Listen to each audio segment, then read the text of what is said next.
Leon eta ongi etorri, ekaineko ohiko udalbatzara, hasiera eman baino den, epatu nahi dugu, Xabier Fondon zinegotzia, baja egoran dago da, eta bere botoa ordezkatu egin duela. Besterik gabe, hasiera emango diogu udalbatzari.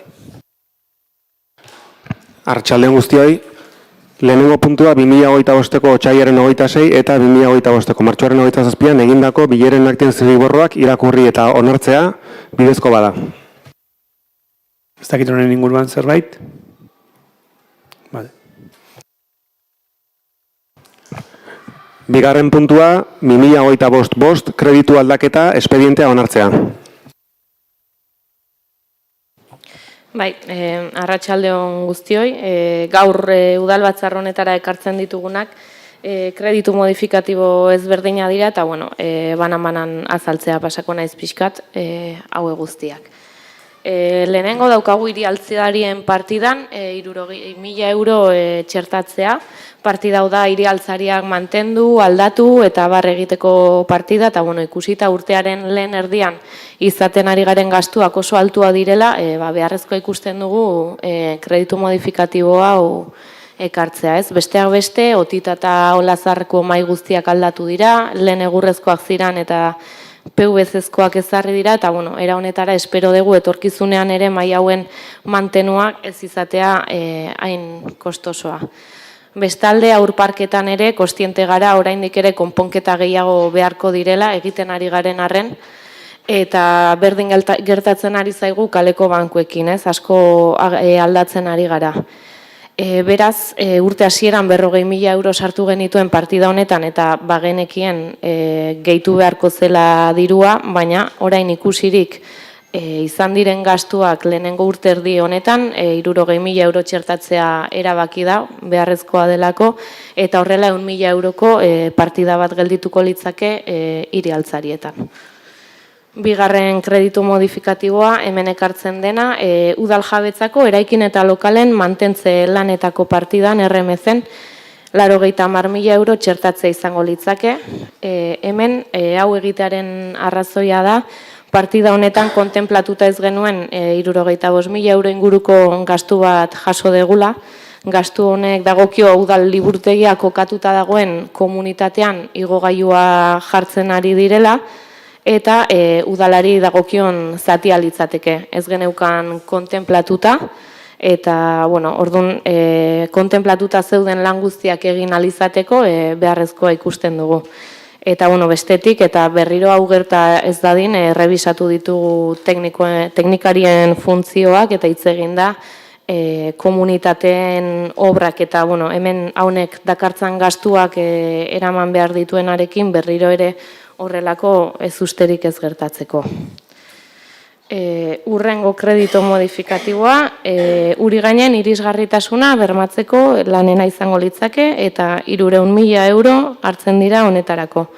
Hemen, dakizuen bezala, baditugu hainbat udal eraikin irisgarritasun irizpideak oraindik ere betetzen ez dituztenak, eta hoien artean daukagu uri gain, ez duela bermatzen ez eraikinera sarbide irisgarririk, ez dago komun irisgarririk, eta ez du igogailurik ere. Eta beraz, lehentasunezkoa zen, eraikin hau irisgarri egitea, ez? Eta horrela agertzen zen bai aurreko irisgarritasun planean, bai aksesible taldeen proposamenetan, eta baita gaur egun garatzen ari garen irisgarritasun planean ere. 2024 hasieran jarri zen proiektua martxan, aurre proiektua egin zen, orain proiektu definitiboa ere bukatu da, eta faltako litzake zuzkidura ekonomikoa obrak hasi ahal izateko, eta pleno honetara ekartzen duguna zuzkidura hori da, 300.000 eurokoa. Eta honekin espero da urtea amaitu aurretik kontratua sinatu ahal izatea. Urrengo kredito modifikatiboa landa lursaila mugatzeko 53.000 eurokoa da. Eta, hau da, udalerrian landa ingurunean jabetzen mugak hobeto definitzen eta eguneratzen laguntzeko lursailen jabe guztiei, eta baita digitalizatzen ere, ez? Arazo handi bate detektatzen da eta eskaera desberdinak egon dira ere, gaur egun oraindikan ere landa lursail asko mugarriekin daudelako definituta eta bueno, beharrezkoa ikusten da hau martxan jartzea digitalki mugatuta gelditu daitezen. Gainera, jarduketa hauek momentu honetan foru aldundiak laguntzen ditu eta momentu egokia ikusi da martxan jartzeko. Urrengoa izango litzake zarata kontrola egiteko 2.800 euroko modifikatiboa, kasu honetan bizilagun talde batek eskaera berezi bat egin digu gune konkretu batean zarata neurgailuak jarri eta zarata kontrolatzeko, eta bide ematea erabaki da, eta horretarako izango litzake kreditu modifikatiboa. Urrengoa, tren txikiko eremua txukuntzeko 100.000 euroko kreditua. Hemen badakigu, tren txikiko egoera hainbat gunetan kaskarra dela, batez ere lehengo urtean izan ziren haizeteengatik eta beste toki batzuetan mantenu faltagatik ere, eta lehenago ez egon partidarik hau egin ahal izateko, eta gaur teknikoek aztertu ondoren eta 100.000 euro inguruko valorazio egin ondoren, ekartzen dugu kalte guzti hauek konpontzeko 100.000 euroko modifikatibo hau. Eta azkenik Gabriel Aresti kalea berritzeko 900.000 euroko modifikatiboa. Hemen, esan behar da atzerapenarekin goazela, agintaldi hasieran hartu genuen konpromezua, eta lehengo urtean ere ekarri genuen kredito modifikatiboa hau egin ahal izateko, baina udalaz gaindiko arrazoi batzuengatik eta Iberdrolako, konkretuki Iberdrolako transformazio zentruarekin izan zian gorabera batzuengatik ezin izan zen aurrea eraman, eta orain espero dugu aurten kredito modifikatibo honekin aurrera eraman ahal izatea. Obra eta proiektu honen helburua Gabriel Aresti kalea berrurbanizatzea eta irisgarri egitea da, eta aurreko legaldian jarri zen martxan. Eta uste horiek diala kredito modifikatibo guztiak. Buenas tardes, Arratsaldeon. Ante la propuesta de modificativo de crédito que nos presenta EH Bildu, la propuesta del Grupo Municipal Socialista vuelve a ser clara. Los proyectos y el destino que se le da nos convence. Ha hablado la concejala de Tren Txiki, es verdad que lleva un año en bastante malas condiciones, o la accesibilidad a Urigain, que es más que necesaria. Y como no podía ser de otra manera, creemos que Gabriel Aresti, Galardi y La Salle necesitan una solución urgente a un problema de urbanización, saneamiento y accesibilidad que llevan sufriendo y reclamando años. Prueba del compromiso de este grupo, del Grupo Municipal Socialista, con la renovación integral de Gabriel Aresti, es que precisamente, como bien ha dicho la concejala, la redacción del proyecto que posibilitará la ejecución de la obra se contrató y comenzó durante la pasada legislatura como una apuesta estratégica del anterior Gobierno municipal. Proyecto, todo se ha dicho, que EH Bildu ha heredado y que pedimos que gestionen con celeridad. El Grupo Municipal Socialista lo ha reclamado, proponiendo tanto en 2024 como en 2025 la inclusión de una partida en los presupuestos o incluso un compromiso para garantizar la ejecución del proyecto. Lamentablemente, en 2024, pese a que se destinaron 860.000 euros y EH Bildu asumió el compromiso público de comenzar las obras en el último cuatrimestre de 2024, la realidad es que no se han gastado en Gabriel Aresti ni un solo euro de dicha cantidad, y nada nos garantiza ni garantiza a sus vecinos que esta vez sí se vaya a hacer. Y nos preguntamos por qué en 2024 no y qué hay de garantías para que en 2025 sí se haga. Lamentablemente, las palabras del alcalde, sumada a estos reiterados incumplimientos, ya no nos sirven ni al Grupo Municipal Socialista ni tampoco a la ciudadanía. Y lo hemos dicho más de una vez, dependiendo del asiento en el que ocupa EH Bildu en este salón de plenos, dicen o hacen una cosa o la contraria. Y quiero recordar cuando el alcalde se sentaba en este lado, en la oposición, exigía ante cualquier proyecto o iniciativa que planteaba el Partido Socialista o los miembros del anterior equipo de gobierno, solicitaba concretamente aurrekontu zehatzak, exigía presupuestos concretos, planificaciones, programas de trabajo, incluso aludía a la improvisación y reivindicaba la necesidad de liderazgo para llevar a cabo los proyectos que necesitan Doain. ¿Y esto que nos traen ahora aquí, a qué obedece? Y digo esto porque es la segunda vez, es el segundo año consecutivo que presentan en el Pleno la obra de Gabriel Aresti. y lo tienen que volver a presentar porque no se ha gastado ni uno solo de los 860.000 euros que ha dispuesto para ello en 2024. O dicho con otras palabras, esta inacción ha derivado de nuevo en esta situación. ¿Y esto cómo lo calificamos? ¿Cómo lo calificaría EH Bildu si estuviese sentado en este lado del Pleno? ¿Como falta de liderazgo? ¿Improvisación? ¿Falta de gestión? ¿Falta de iniciativa? ¿Inacción? ¿Nos pedirían que aterrizásemos como pudiésemos? La triste realidad es que, aterrizados o no, la zona de Gabriel Aresti no puede esperar más y necesita iniciativa, trabajo, compromiso y seriedad de manera urgente. Lo necesitaba en 2023, por eso apostamos por ello, y lo necesita aún más en 2025. Pero, lamentablemente, Gabriel Aresti no es el único proyecto que se ha quedado en el cajón. En mayo de 2024, EH Bildu aprobó un aumento de crédito muy potente que ascendía a 4.124.430 euros para diferentes partidas. Recuerdo que esta vez es un total de 1.495.800 euros y no sabemos si en 2024 el equipo de gobierno pecó de ambición, que entenderíamos que hay que tenerla, o de novatos, pero la realidad es que el día a día de la gestión municipal se les ha venido encima y la situación es bastante preocupante. Y voy a poner unos ejemplos del porqué de nuestra preocupación. En mayo de 2024, EH Bildu planificó y nos trajo a este pleno 350.000 euros para la compra de una barredora eléctrica. En 2025 no se ha llegado a comprar. 60.000 euros para adecuar la barredora antigua. 180.000 euros para obras de drenaje del Plazaola, que tampoco se han realizado. 60.000 euros para comprar un nuevo dumper, que tampoco se ha comprado.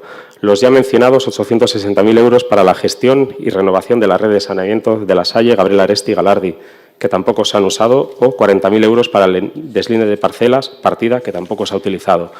Lo que suma un total de 1.555.000 euros que EH Bildu ha renunciado a gestionar en 2024. Y no tenemos claro si en 2025 a EH Bildu se les ha olvidado incluir de nuevo dichas partidas o es que definitivamente han renunciado a ejecutar la mayor parte de las mismas. Y les volvemos a recordar que son compromisos adquiridos por ustedes que están incumpliendo y que ya no nos sirven las excusas. Ya solo sirve pasar a la acción porque estamos en la mitad de la legislatura. Por lo tanto, ni entendemos ni compartimos el fondo de esta propuesta. Faltan proyectos y faltan compras estratégicas, como he dicho anteriormente, muy necesarias para mantener Andoain limpio y saludable. Consideramos una oportunidad perdida el que no se haya incluido en este modificativo la partida presupuestaria para comprar una nueva grúa municipal o para instalar la no solo reivindicada y demandada por el Partido Socialista, sino cada vez por más ciudadanos de Andoain, que es la ampliación del sistema de cámaras de videovigilancia. Seguimos esperando y seguiremos trabajando para que se instalen. No entendemos ni compartimos tampoco que Bildu haya vuelto a renunciar por segundo año consecutivo a la realización de los proyectos que decidieron las y los andoaindarras en los presupuestos participativos, dejándolos una vez más sin partida presupuestaria. Hablamos del plan de vías ciclistas, de la creación de los itinerarios accesibles para peatones que unan el barrio de Lagain y Joaquín Larreta con Caleberría, el cambio de butacas de Bastero, la remodelación de Becoplaza o la reurbanización y mejora de accesibilidad y saneamiento de la calle Ondarreta, cuya redacción comenzó en la pasada legislatura gracias a dichos procesos y que desde el Partido Socialista consideramos de vital necesidad. Los tiempos. El modificativo viene tarde, mucho más que en 2024, si cabe, y no es algo que no entendemos, sinceramente. Este es el tercer pleno consecutivo de 2025 en el que se nos trae un nuevo modificativo y el correspondiente a inversiones estratégicas, que es de vital importancia, repito, lo presentan a finales de junio y todos sabemos que para cuando esté disponible el crédito será a primeros de agosto, lo que dejará un margen escaso de, hablando bien, en el mejor de los casos, de 4 meses para su utilización. Y mucho nos tememos que esta tardanza para definir y dotar de presupuesto los proyectos estratégicos que necesita Andoain nos llevará a encontrarnos en 2026 en la misma situación que vivimos en 2024 y que estamos viviendo hoy en 2025. Y dicho esto, y como he indicado al principio de la intervención, la postura del Partido Socialista es clara. Existen muchas diferencias de criterio y, sobre todo, de modelo de gestión entre el Partido Socialista y EH Bildu, a lo que se suma la desconfianza que nos producen los sistemáticos incumplimientos como los que acabo de indicar, que bien nos harían votar en contra de su propuesta, pero vamos a seguir actuando con responsabilidad y altura de miras y no vamos a entorpecer con nuestro voto el que se ejecuten proyectos en los que creemos, y todo sea dicho de paso, se iniciaron y trabajamos en la pasada legislatura, como es el proyecto de reurbanización y renovación de las calles de Gabriel Aresti, Galardi y la zona de La Salle, que es de vital importancia para Andoain y que vamos a seguir reivindicando. Eso sí, desde el Grupo Municipal Socialista vamos a seguir trabajando, vigilantes y exigiendo que esta vez sí se realicen este y el resto de proyectos, ya sean los que están comprometidos como los que creemos por necesarios para mejorar la vida de las y los andendarras.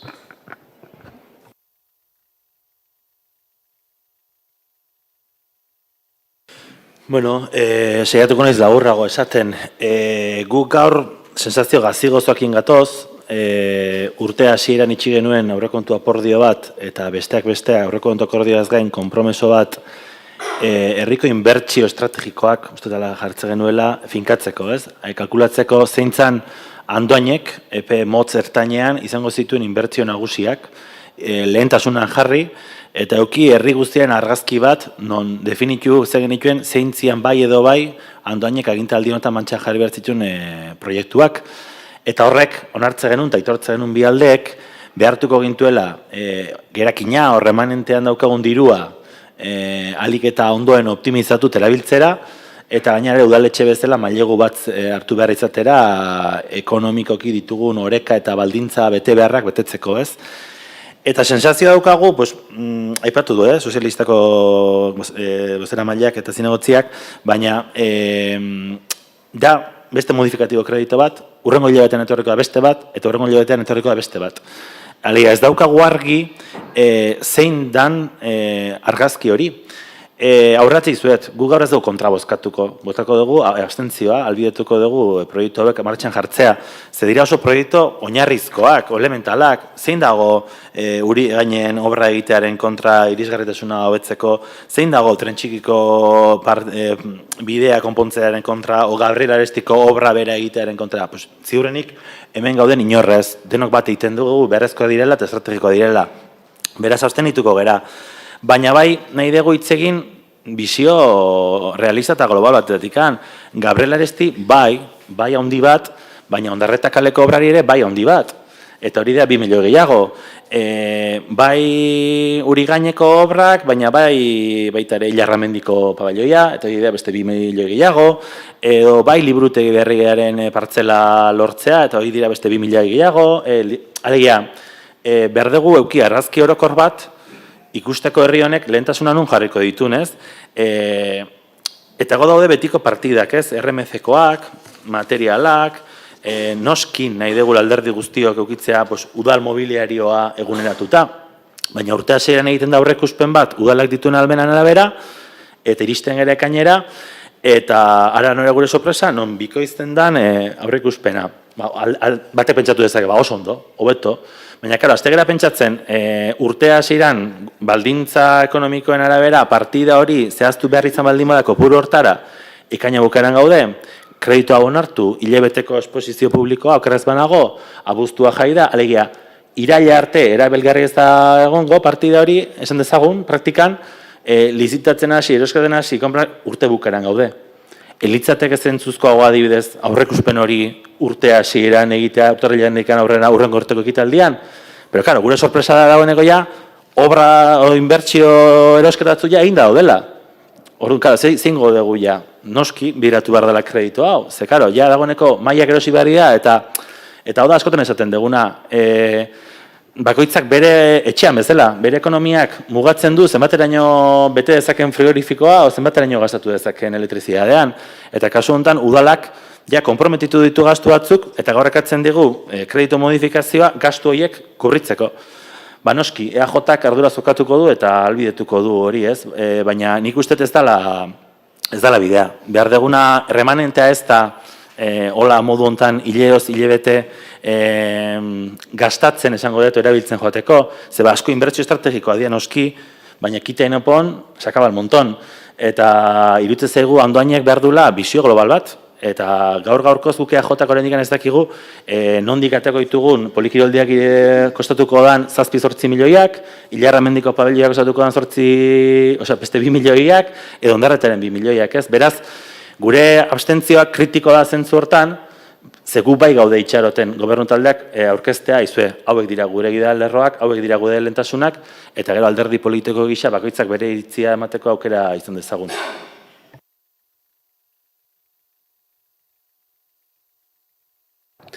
Erantzun orokor bat emangoet, hor Egia da, Imanol, zuk aipatu duzun bezala, estrategikoak diren egitasmo horietan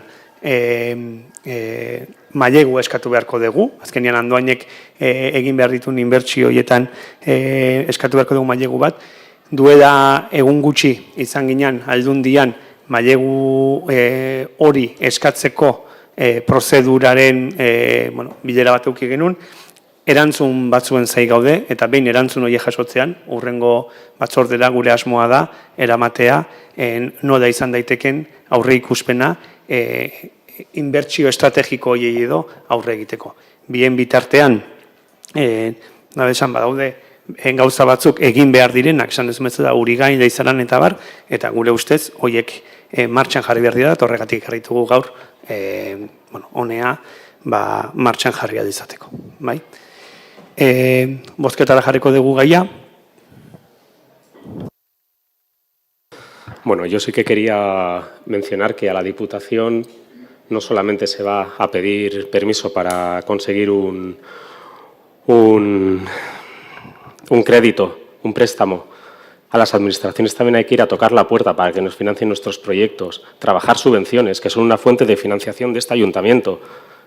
Que aquí tiramos de remanente, pero vemos que los ingresos no aumentan.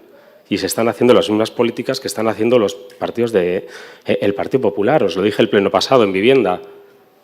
Aquí no ingresamos y no gastamos, que es lo que ha pasado el año pasado. Y vuelvo a repetir, no sabemos qué va a pasar con todo el listado de partidas que ustedes comprometieron el año pasado y que han desaparecido por arte de magia.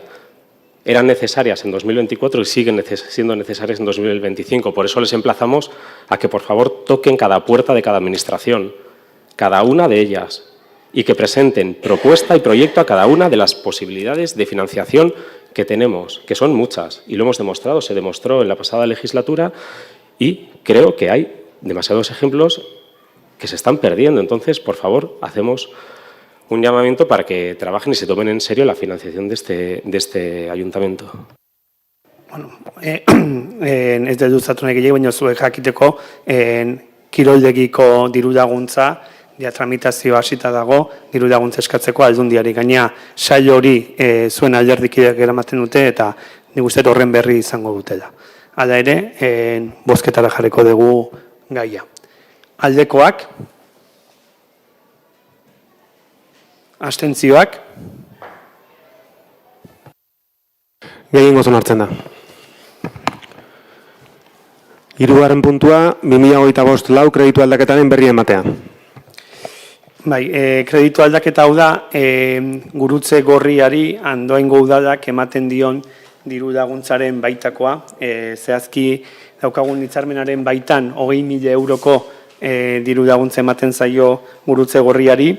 Iaz, bai egintzan espedientea eta bai txertaketa 2024tik 25 pasatzeko laguntza hau, baina kontabilitate arazo batengatik zen likidazioarekin batera pasa, eta ordun ekainak 30 bitarteko epea daukagunez hori egiteko, orain ekartzen dugu 2022ko diru laguntza hau, 2025ean kobratu dezaten. Esan genuen batzordean, baina hau da gurutze gorriari urtero ematen zaion laguntzaren baitakoa. Ez dakit zalantzarik edo badezuen honekin. Gaia bozkatzera jarriko dugu, aldekoak. Berri matea zan markatu. Laugarren puntua, EA 22 Aiurralde hirigunerako xehetasun azterlana behin betiko izaera onartzeko proposamena. Bai, dakizuen bezala, Aiurralde kiroldegia txiki gelditu zaigu, eta honen haundipena lehentasunetako bat da, ezta? Eta gaur hemen ekartzen dana da, haundipen hori errealitate bihurtzeko prozesu guzti honetan pauso bat gehiago, ez? Zehazki proiektua idazten ari da, lehenengo fasea proiektu basikoari dagokiona bukatuta dago, eta hau izango litzake bigarren fasea, xehetasun azterketari dagokiona, behin betiko onartzea ekartzen dana, ez? esan behar da, hau ere nahi baino beranduago ekartzen dela, azterketa geoteknikoa intzanean, espero ez zituzten emaitza batzuk izan zituztelako kata hoiek, eta proiektuan kiroldegi berriaren edo hundipenaren egitura berriro kalkulatu behar izan zutelako eta ezta. Baina, hasierako izaeraz, xehetasun azterketa hau urtarrilan onartu zen, eta urtarrilatik honea, bidali helarazi zaizkio bai uragentziari, garraio eta errepide departamentuari eta hegazkintzari, eta bestalde jendaurrean jarri da ere, eta orain departamentu guztien aldeko txostenak eukita eta jendaurreko epean alegaziorik ez denez egon, ekartzen daia behin betiko zon hartzera. Behin hau bigarren fasea onartuta, geldituko litzake hirugarren fasea, dala ejekuzio proiektuarena, eta kontaktuan gaude estudio idazlearekin, eta espero dute hurrengo asteetan behintzat zirriborro bat edo gehiena bukatuta egotea, guk tramitazioari, hurrengo faseko tramitazioari hasiera emateko. Honen inguruan, zerbait, ez? Bozketa jarriko dugu gaia, aldekoak. Aho batez onartzen da. Bosgarren puntua, 10 kandida 5 egunerako hiri antolamenduko plan bereziaren lehen aldaketa behin betiko izaeraz onartzeko proposamena. Berriro ere, hemen ekartzen duguna, idazkariak esan duen bezala, plan berezia, 10 kandidako plan bereziaren lehenengo modifikazioaren behin betiko onarpena da. Honek modifikazio honek ez du azalpen gehiegirik behar. Plan berezi honen barruan 10 kandidan partzela desberdina daude, eta partzela horietako bakoitzak dauka ezarrita aparkamentu kopuru bat. Gauza da, proiektua eta aurrera joan enean ikusi dela, partzela batzutan zailtasunak daudela ezarritako aparkamentu kopurua ezartzeko, eta egindana da, partzela batzuk besteekin konpentsatu aparkaleku kopurua totala ez jeisteko. Eta modifikazio honetan hori da egindana eta ekartzen dana, ez da egon inongo alegaziorik, eta departamentu guztien txostenak ere aldekoa dira, eta ondorioz ekartzen da gaia behin betiko zonartzea. Honen inguruan zerbait, ez? Bozketara jarriko dugu gaia orduan, aldekoak. Aho batez onartzen da. 6. Andoaingo udalerriak Gipuzkoako garraioaren lurralde agintaritzan sartzeko proposamena. Kaixo berriro ere. Hemen konkretuki ekartzen dena da, Andoaingo udalerriak Gipuzkoako garraioaren lurralde agintaritzan sartzea proposatzea, ezta? Eta hau izango litzake Andoaingo hiribusean mugi sistema ezarri ahal izateko aurreko pausoetako bat, ezta? Egia esan, orain dela urte batzuk eta etzan ikusten mugi sistema honen barruan sartzea, batez ere tarifengatik, hiribusak dituen tarifak mugi sistemarenak berarenak baino baxuagoa zirelako, baina esan behar da gaur egun mugi sisteman martxan dauden hobariak ikusirik eta ikusirik beste hainbat abantaila ekartzen ditula, diru zorra automatikoa bezala gaur egun ez dagona, eta gainontzeko transportearekin konektatuta egotea, pausoa ematen da, eta honekin jartzen da martxan mugi sisteman sartzeko prozesua. Arratsaldeon berriro, que se traiga debate y aprobación la incorporación de Andoain a la Autoridad Territorial del Transporte de Guipúzcoa, que supondrá que los usuarios del Uribus puedan disfrutar de innumerables ventajas que ofrece el sistema Mugi, es una muy buena noticia para los andoaindarras y muy esperada por el Grupo Municipal Socialista, porque hablamos de ventajas como la tarificación y zonificación uniformes, descuentos progresivos por uso, transbordos gratuitos, tarjetas bonificadas para colectivos específicos, con bonificaciones adicionales para jóvenes, mayores, personas con discapacidad, colectivos sociales o familias numerosas con requisitos claros. Si bien es cierto, hubiéramos preferido que esta incorporación hubiese venido antes. No es por ello menos bienvenida. Ya en 2023 Desde el anterior Gobierno municipal apostamos por la incorporación del Iribús en la MUGI, incluyéndolo como una posibilidad en el pliego de contratación.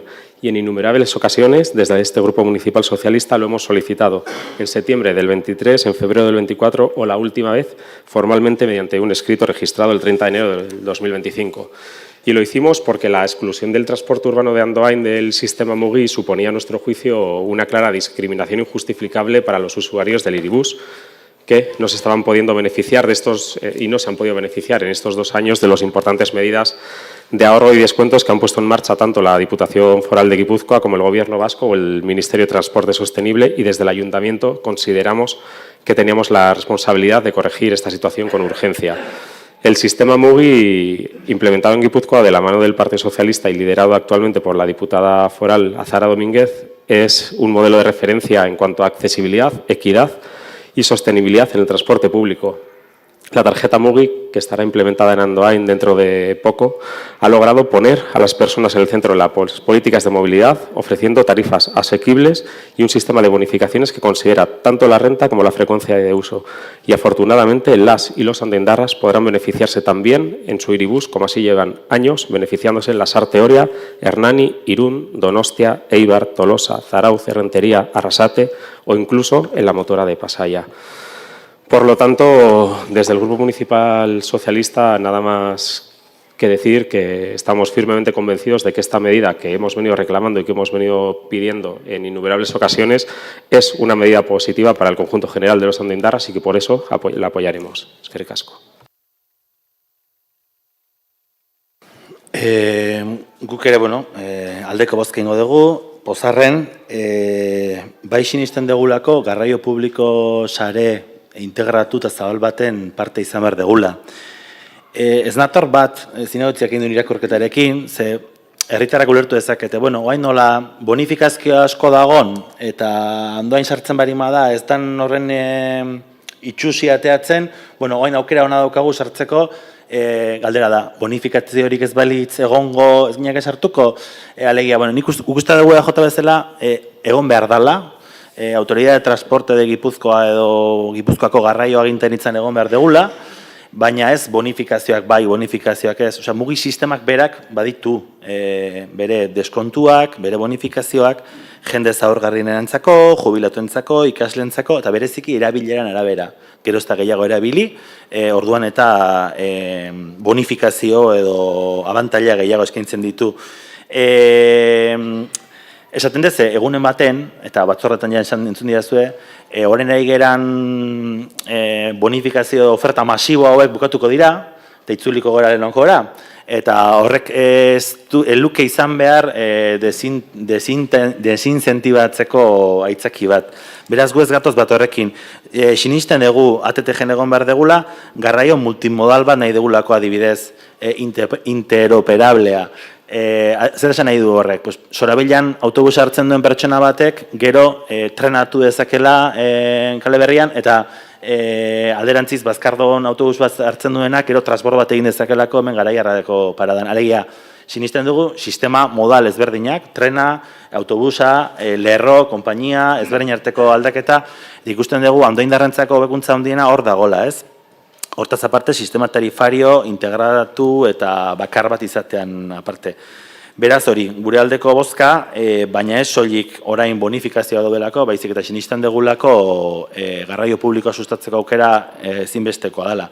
Eta gero Alderdi Sozialistari usten badiazue, MUGI bezala ezagutzen da sistema hau, etzan orain dela horren gutxi sortu, 2009 aldean ja martxan jarri zan, geroztikan gobernu ardura ezberdinak izan ditugu batzuk, eta beste batzuk, beraz, ondo dago, guztiok proiektu eman komunotan geure egitea proiektu hau, baina, nik uste ez dela horren beste bakoitzak bere tanto eta bere txapela jartzeko, baizik eta guztien artean garraio sistema hobeto bat eta erakarriarrago bat osatzeko. Baina gogoratu nahi dut, sozialistak departamentu hortara iritsi baino askoz lehenagoreia sistema hau martxan jarrita zegoela.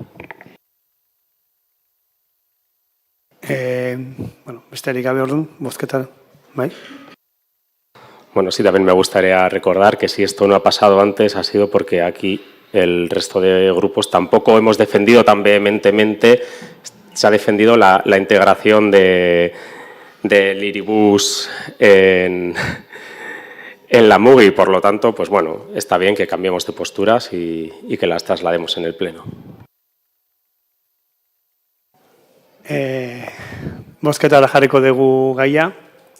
Aldekoak. Aho batez onartzen da.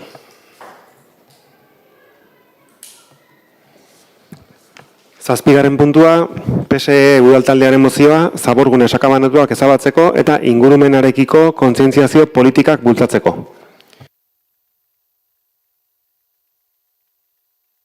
Bai, kaixo. Mozioa irakurriko dut. Moción del Grupo Municipal Socialista para la eliminación de focos de basura dispersa y el impulso de políticas de concienciación ambiental. Coincidiendo con el Día Mundial del Medio Ambiente que se celebra cada 5 de junio, el Grupo Municipal Socialista considera que se debe seguir trabajando y dando pasos ante la necesidad de proteger nuestro entorno natural y tomar medidas concretas para mitigar el impacto del cambio climático y la degradación ambiental en nuestro municipio. Los vertidos incontrolados de basura en entornos naturales, cauces fluviales, caminos rurales y espacios públicos son un problema creciente que afecta a los andiendarras. La Agencia Europea del Medio Ambiente estima que cada año cerca de 10 millones de toneladas de basura acaban en los mares y océanos del planeta, de los cuales un 80% proviene de tierra firme. Este fenómeno, en gran parte, es resultado de la falta de concienciación pública y del abandono de residuos en espacios no habilitados para ello.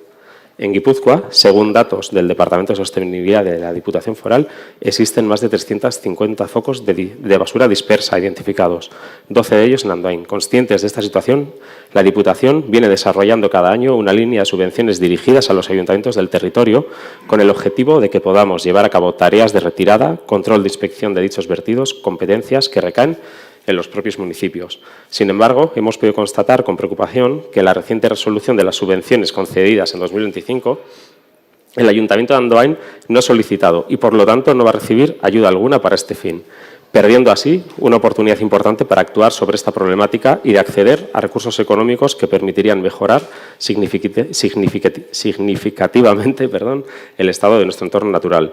Desde el Grupo Municipal Socialista de Andoain consideramos que la preservación, conservación y protección del medio ambiente debe ser una prioridad política en todos los niveles de la Administración.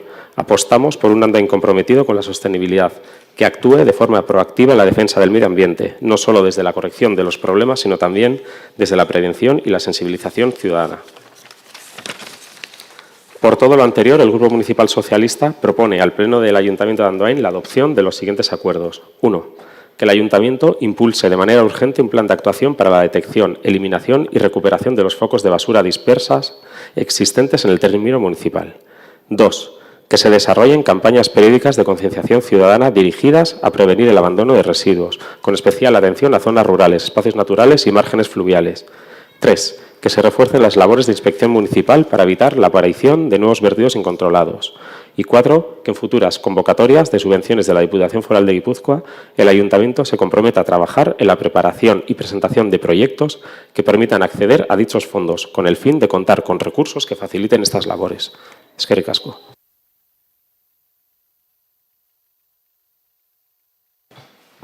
Bai, bueno, nik esan, zuekin bat egiten dugula esaten duzunean, ez, gure ingurune naturala babesteko lanean jarraitu behar dugula eta lehentasun politiko bat izan behar dela guztiontzat eta lan ildoak garatu behar direla honen ingurua, baina bueno, ez dugu bat egiten, ez, hemen aipatzen dituzuen puntu batzuekin. Mozio honetan aipatzen dezute aldundiak egindako inventario baten arabera Andoainen 12 puntu daudela identifikatuta eta bueno, inventario hau aldundiak egin zuena, hemen daukat gainera, orain dela 6 urtekoa da eta dago guztiz desaktualizatuta.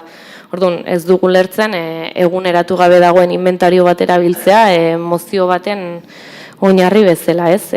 Gainera hemen aipatzen diran hainbat puntu, ez daude gaur egun, ala nola Ama Kandida Ilarramendikoa, obrak martxan jartzeko garbitu zirela, eta maila handiena zutenak ere, ez, 2021 batean eta 22an garbitu zirela diru laguntzei esker besteak beste.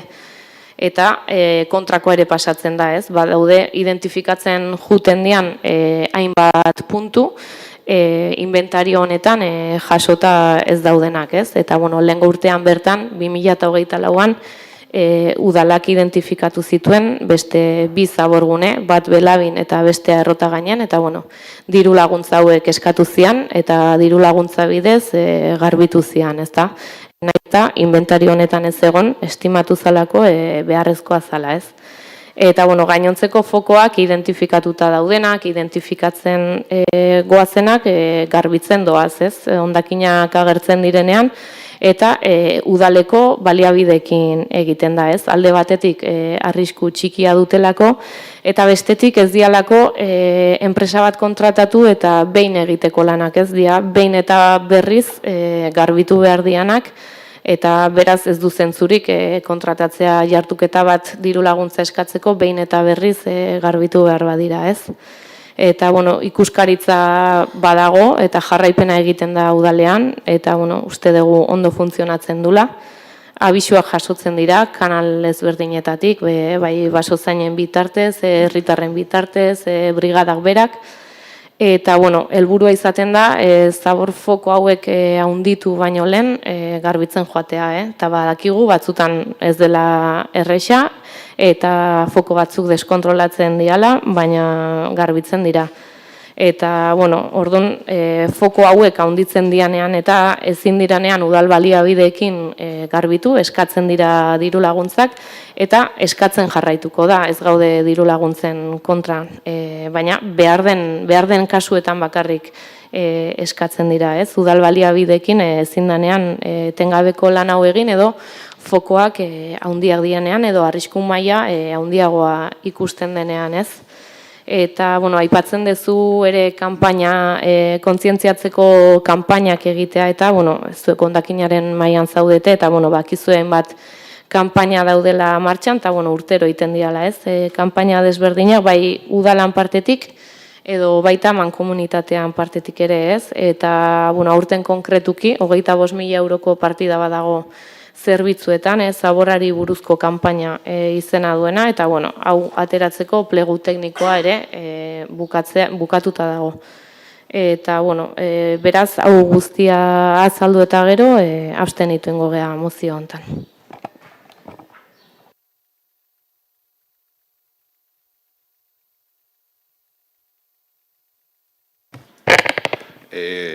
Bueno, ni bakarrikan esan hori ez, ingurumen teknikariakin hitz egin ondoren esplikazioa jasan nuena orain Garazik eman duenan antzekoa izan zela, eta horreatikan gure bozka ere abstentzio izango da. Uste dugu garrantzitsua dela zuek aupatzen dituzueten 2 eta 3 puntuak, eta horregatikan gure botoa alako izango da. Bueno, esto va un poco sobre el modelo de gobernanza que hablábamos antes y la diferencia entre nuestro modelo y el vuestro. Estabais, venga, que hacer referencia a hacerlo con usos propios, con medios propios. Aquí la Diputación Foral de Guipúzcoa nos está poniendo una partida, nos está poniendo 125.000 euros para que los diferentes ayuntamientos tiremos de ella para hacer estos trabajos y poder destinar esos dineros, pues, por ejemplo, a comprar esa barredora que no se ha comprado o ese tipo de compras. Por lo tanto, no presentarse a una subvención que nos hemos venido presentando durante otros años, que todo se ha dicho, además, de la de 2024, pues, tampoco se ha gastado entera. Se han dejado 300 euros sin gastar, que a alguien le parecerá que es poco dinero, a nosotros no. O sea, 300 euros para luchar por el cambio climático y por la limpieza de nuestros entornos naturales cada euro cuenta. Y esos 300 euros también cuenta. Y bueno, sí, puede que esté desfasado ese inventario, pero si lo has leído bien, el primer punto del inventario es la cuenca del río Oria. Y todos sabemos cuál es la situación del río Oria y de quién es la competencia. Y voy a leer.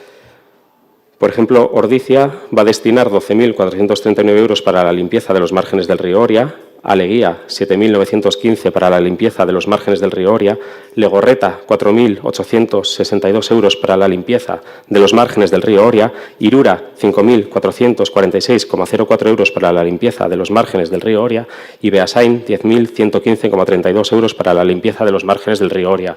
Debe ser que el río Oria no pasa por Andoain o que como lo limpian por detrás, aquí llega limpio, por lo tanto, hubiera sido muy bienvenido para presentar esa subvención para, por lo menos, ir limpiando los márgenes del río Oria. Tenemos otros ejemplos. En la Raul, 47.000 euros para la limpieza de la cumbre de la Iceta. Aquí hace poco, en febrero concretamente, se ponía de excusa que no se limpiaba la cima de Buruntza porque era muy caro. Bueno, aquí tenían una subvención.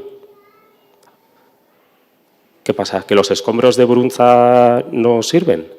¿No hay que limpiarlos? ¿Se pueden dejar ahí? O sea, son caros. El ayuntamiento no tiene dinero, la Diputación nos pone dinero, nos da dinero para limpiarlo y ustedes la rechazan.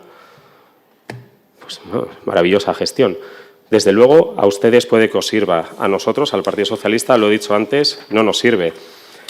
Y bueno, hemos presentado esta moción de los residuos y de las basuras, pero es que ese mismo día salió la resolución de las subvenciones destinadas a los ayuntamientos para la ejecución de actuaciones que contribuyan a los objetivos de desarrollo sostenible 2030 y, oh sorpresa, Andoain tampoco ha presentado nada. Y la verdad que viendo los proyectos que han presentado y a los que les van a dotar de financiación la Diputación, pues nos da pena. Tenemos en Astigarraga un proyecto para la elaboración de un plan de promoción de refugios climáticos. Aquí parece ser que nos hemos olvidado. No sé si cada vez que hace calor nos acordamos del refugio climático, pero yo veo las subvenciones y el ayuntamiento, aquí, el ayuntamiento de Andoain no pide ninguna subvención. No sé si es que lo piensan hacer también con medios propios o es que no lo van a hacer. En Legorreta, la regeneración del río Oria en el ámbito de la antigua papelera. Creo que por aquí tenemos un proyecto bastante parecido. Hubiera sido una buena ocasión para pedir una partida económica y presentar y trabajar en la subvención, que es lo que tenemos que hacer, que es que se nos olvida que el ayuntamiento, aparte de entregar subvenciones, también tiene que trabajarlas y pedirlas. O en Legazpi, por ejemplo, 31.000 euros, 460 euros para la elaboración del plan de acción para la revalorización del entorno fluvial y natural de Mirandaola. Solo por nombrar algunos ejemplos de lo que es, pues bueno, esta manera de trabajar y que, os lo he dicho antes, hay que trabajar las subvenciones, hay que pedir subvenciones. O sea, no vale no, lo hacemos con medios propios, no, oye, que nos lo están pagando. Trabájenlo.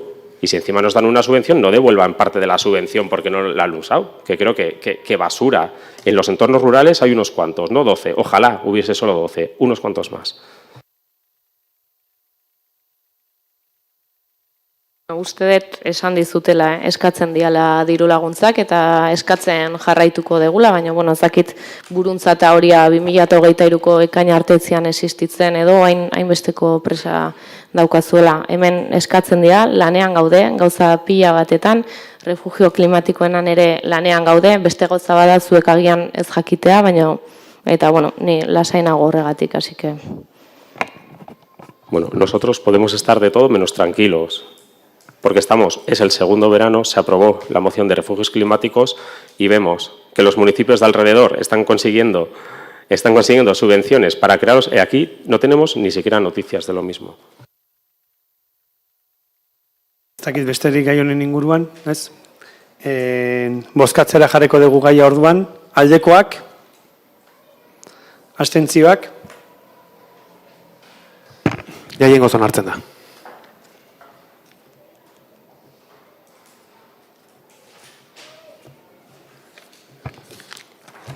Zortzigarren puntua, EAJ-PNV udaltaldearen mozioa irisgarritasuna sustatzeko. Bueno, patxadaz irakorriko zeluztia, así que herriek eta auzoek jarduketa planak, estrategiak eta esparruak, lan esparruak behar dituzte ibilbideen, kaleen eta hornidura publikoen eredu egokien bidez herrigune koherenteak zehazteko.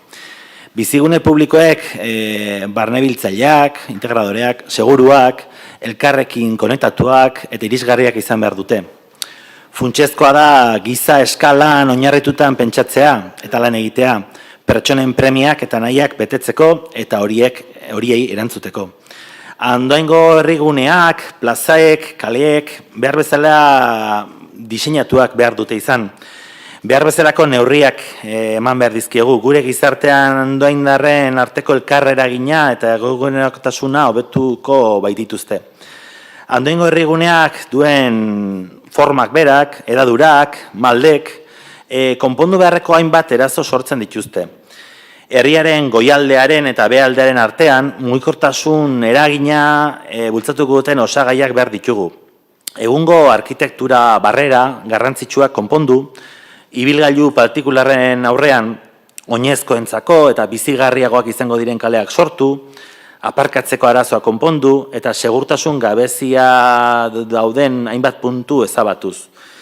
2024ko apirilean, Andoaingo udalak kanpo zerbitzuak kontratatu zituen udalaren irisgarritasun plana eguneratzeko. Lan egiteko epea 20 astekoa bazen ere, 2025ko ekainean, oraindik ere ez dugu plan eguneraturik eskuartean. Duela gutxi, lurraldeko informazio batzordean, planaren aurrenapenen urriei buruz galdetu zaio udal gobernu taldeari, bai eta agiri berri egiteko antolatu diren parte hartze bitartekoi buruz. Andoaingo irisgarritasun plan berriak gutxienez, honako alderdi hauek jaso beharko dituela uste dugu. El fomento de más itinerarios accesibles. Inversión en renovación de pavimentos, carreteras, de los diferentes barrios para crear recorridos accesibles. Debemos garantizar que se pueda cruzar el pueblo de lado a lado de forma autónoma. Para ello resulta fundamental fijar un plan de actuaciones en los itinerarios principales. 2. Realizar mejoras de accesibilidad de los pasos de cebra, rebajes, instalar baldosas de orientación y peligro en los itinerarios principales, así como los barrios periféricos como Soravilla, Goiburu, Calonge, Leizotz, incluso promover la implantación de progresiva de pasos de cebra inteligentes. 3.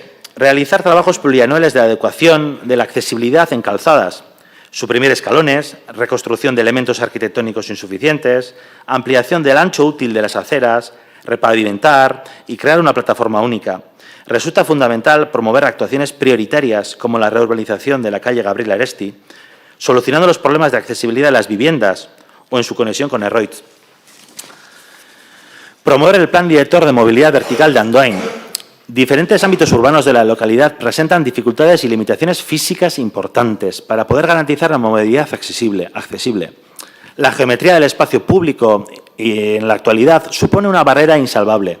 Se propone un estudio en profundidad de las diferentes zonas del municipio para promover un plan de director de movilidad vertical. Ejecutar un plan de actuaciones plurianual para mejorar la movilidad vertical mediante la creación de elementos mecánicos o no mecánicos.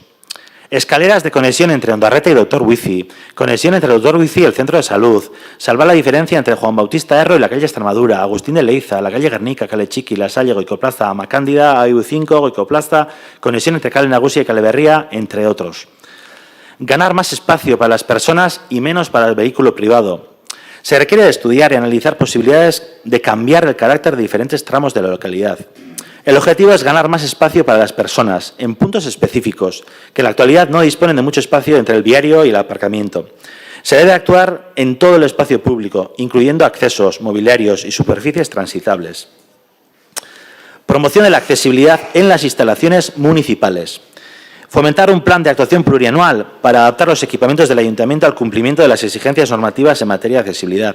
Se deben de mejorar la accesibilidad de Origain, sí, de Galardi también, por ejemplo. De forma global, se debe actualizar conjuntamente la señalítica de todas las instalaciones municipales. Garantizar la comunicación accesible del ayuntamiento. Revisión del contenido informativo municipal. Introducir la accesibilidad de los trámites ordinarios del ayuntamiento, de su propia web, de las APPs y de otros elementos tecnológicos. Promoción de accesibilidad en el comercio local. Financiar y favorecer actuaciones para hacer accesibles los locales comerciales y solventar las barreras existentes entre calle e interior. Obras de educación de rampas, elementos mecánicos, baños, actualización de señalética. El diagnóstico de accesibilidad del comercio y hostelería de Andoain realizado por el Departamento de Empleo debe de tenerse en cuenta. Garantizar servicios de calidad para las personas mayores dependientes que deseen permanecer y ser atendidos en sus hogares, fomentando el acondicionamiento tanto de los accesos como el interior de las viviendas, baños, ascensores, rampas, para conseguir la integración del sistema de atención de las personas, promover condiciones para la atención de los enfermos dependientes y de su entorno familiar más cercano, para garantizar la calidad de vida necesaria. Dar una respuesta a las peticiones ciudadanas. En los procesos participativos del Ayuntamiento de Andoain son numerosas las iniciativas impulsadas para la mejora de la accesibilidad. Por ejemplo, el proyecto de adaptación integral de la calle Ondarreta ya ha sido redactado, pero no se dispone de un cronograma claro para su ejecución. Se considera que un plan de accesibilidad debe incorporar estos tipos de proyectos que han surgido después de un proceso popular. Es por todo ello que el Pleno acuerda, 1, que el Ayuntamiento de Andoain asuma el compromiso de impulsar la accesibilidad universal para garantizar que el espacio público, los equipamientos o servicios de Andoain puedan ser utilizados por todas las personas, independientemente de sus capacidades, de manera segura, cómoda y autónoma. Se tendrán en cuenta las necesidades de personas con diversidad funcional, ya sea física, sensorial o cognitiva. Punto 2. El Ayuntamiento de Andoain realice un proceso de contraste real y con garantías, con la participación de diferentes agentes municipales, sociedad organizada, asociaciones como Accesible, representantes de los diferentes partidos políticos y con las personas trabajadoras del propio Ayuntamiento. Y el punto 3 y el último, el Ayuntamiento de Andoain aprobará definitivamente el nuevo Plan de Accesibilidad Municipal en 2025. Contará con un periodo de vigencia de 4 años y con una asignación económica distribuida plurianualmente. Priorizará las actuaciones según la urgencia, el impacto social, la complejidad técnica y a la viabilidad económica. Mila esker.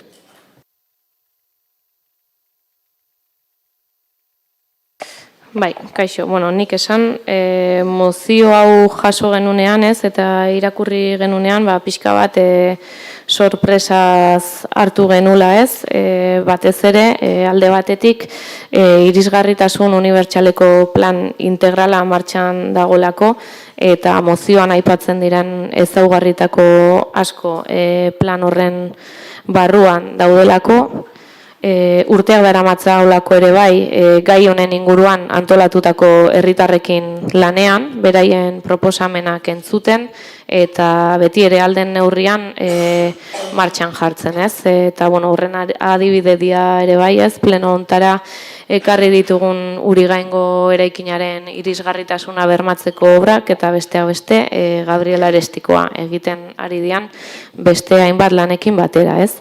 Eta, bestetik ere, uste dugu irisgarritasuna bezalako gai batek eskatzen dula alderdikeriak alde batera utzi eta denok bat egitea eta modu aktiboan parte hartzea, ez? Eta horregatik aurreratzen dut alde bozkatuko dugula mozio honetan, ez?